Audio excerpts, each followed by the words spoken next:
सारी जमीन पर किसानों के साथ व्यापारियों का समझौता हो जाएगा। तो जो 2013 में राष्ट्रीय खाद्य सुरक्षा कानून बनाया गया था, इस देश के 82 करोड़ गरीबों के लिए, उनके खरीदने के लिए, उनको देने के लिए सरकार के पास कोई अनाज नहीं होगा। बिल्कुल सही बात है। इस तरह से इस देश के 14 करोड़ 64 लाख किसान और 82 करोड़ गरीब मजदूर वो पूरी तरह से तबाह हो जाएंगे, भिखारी बन जाएंगे, गुलाम बन जाएंगे। और छोटे मोटे व्यापारी और सबको मिला के ये जो कानून है, इस देश की 135 करोड़ से ज्यादा की आबादी में से 120 करोड़ लोगों को पूरी तरह से गुलाम बना देगा।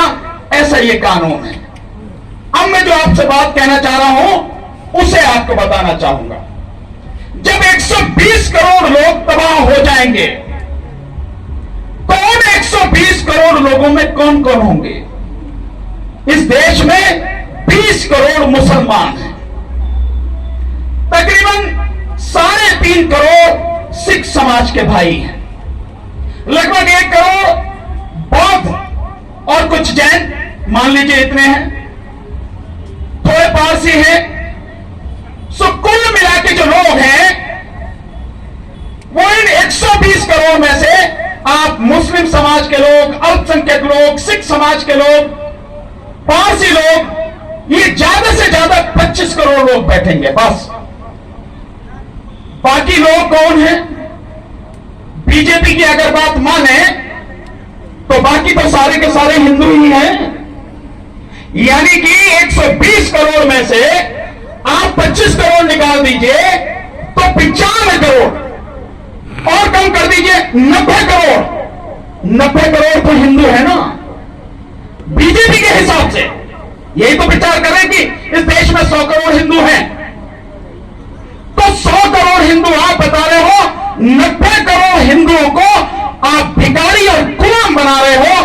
तो क्या यह पार्टी हिंदुओं की पार्टी है जो हिंदुओं का एजेंडा लेके चलती है? मैं उन हिंदुओं की बात कर रहा हूं जिन्होंने आंख पर पट्टी बांध रखी है और आंख पर पट्टी बांधकर अंधभक्त बने हुए हैं, गुलाम बने हुए हैं, जो सोचने को तैयार नहीं है और इस सरकार को उखाड़ फेंकने के लिए तैयार नहीं। मैं उनसे यह बात कहना चाह रहा हूं कि अगर ये हिंदुओं की पार्टी है, हिंदुओं का भला चाहती है, तो क्या ये पार्टी वाकई में हिंदुओं का भला कर रही है?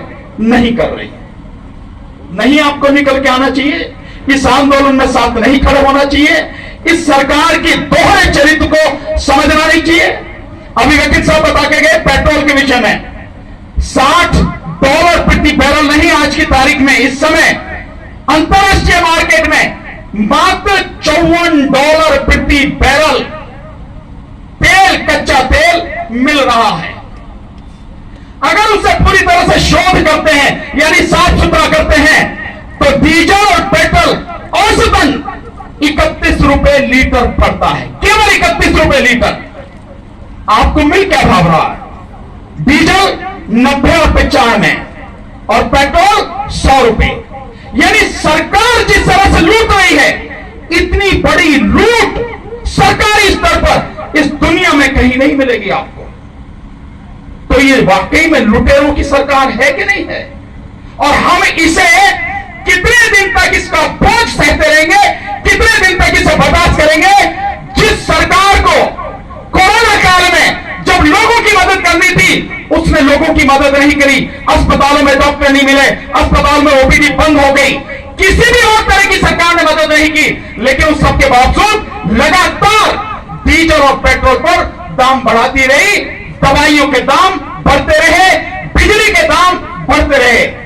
यह है वो सरकार जिसके लिए मोदी जी हल्ला मचाते, थकते नहीं है।